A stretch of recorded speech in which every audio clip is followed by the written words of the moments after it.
Hello everyone, welcome to Achievers IAS classes. Let's begin our discussion on the current events of 30th April 2018. The first issue in news is regarding the recent announcement of the Prime Minister that all villages in India are electrified, for which he had set a 1000-day deadline on August 15, 2050. The announcement was made with Lisang in Manipur Senapati district becoming the last village to be connected to the national power grid under the government's Deen Dayal Upadhyay Gram Jyoti Yojana. With that, the government has set the next target of providing electricity connections to over 4 crore rural and urban households by March 2019 under the Saubhagya initiative or the Pradhan Mantri Sahaj Bijli Har Ghar Yojana.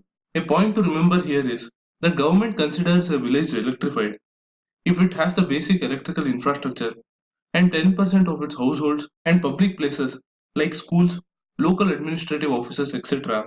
have power. Therefore, there is a difference between a village being electrified and a village having functional electricity. And a point to be noted here is the World Bank in its 2017 report had stated that globally over 1 billion people still had no access to electricity, with India and Nigeria topping the list of the most power deficient countries in the world.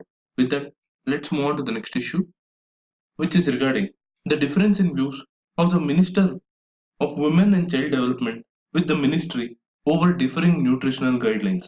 The Hindu today is carrying a news article as well as an editorial on the topic. I'll club them both to give you the relevant points.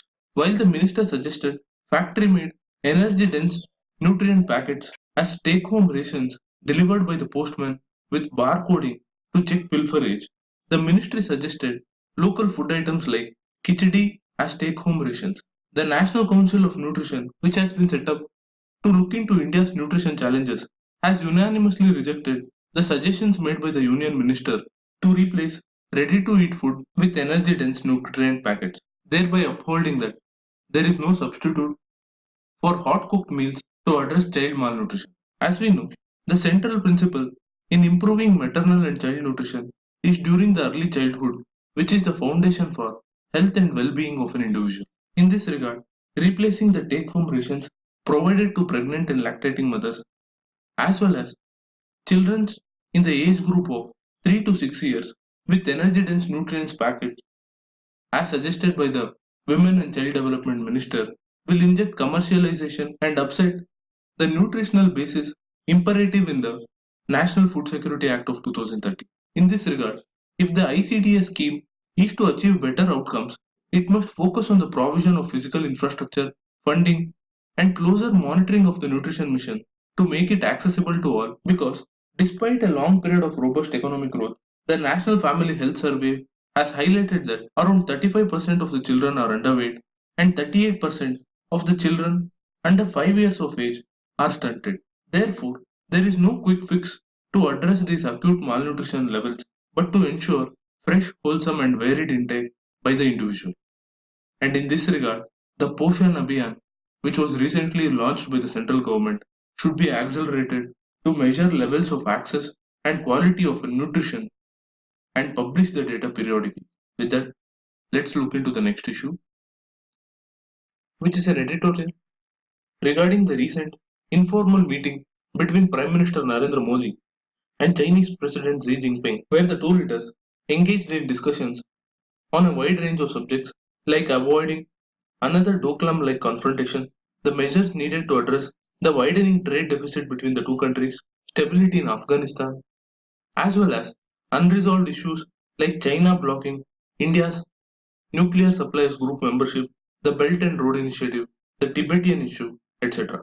The meeting coming post the Doklam standoff shows that despite significant bilateral and geopolitical differences, both India and China can resolve issues peacefully through prolonged dialogue, which is further highlighted by the fact that the two countries have been at war only once, despite hundreds of years of engagement between them.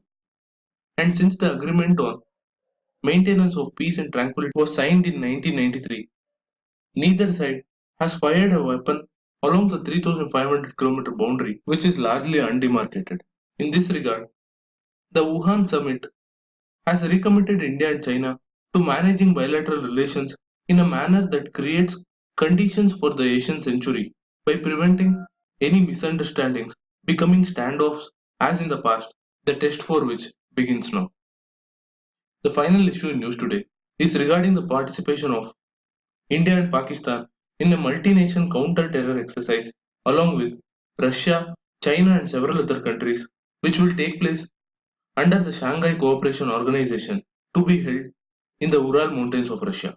The main aim of the exercise would be to enhance counter-terror cooperation among the members of the SCO countries, which is seen as a counterweight to the US-led NATO military alliance. A point to be noted from the prelims perspective is the Shanghai Cooperation Organization was founded at a summit held in Shanghai in 2001 by the presidents of Russia, China, Kyrgyzstan, Kazakhstan, Tajikistan, and Uzbekistan. And this will be the first time since independence that India and Pakistan will be part of a military exercise, although the armies of the two nations have worked together in various UN peacekeeping missions. With that, I wrap up today's news analysis. Do share this content if you like it, and please refer our website for the notes. Thank you for watching. Have a nice day.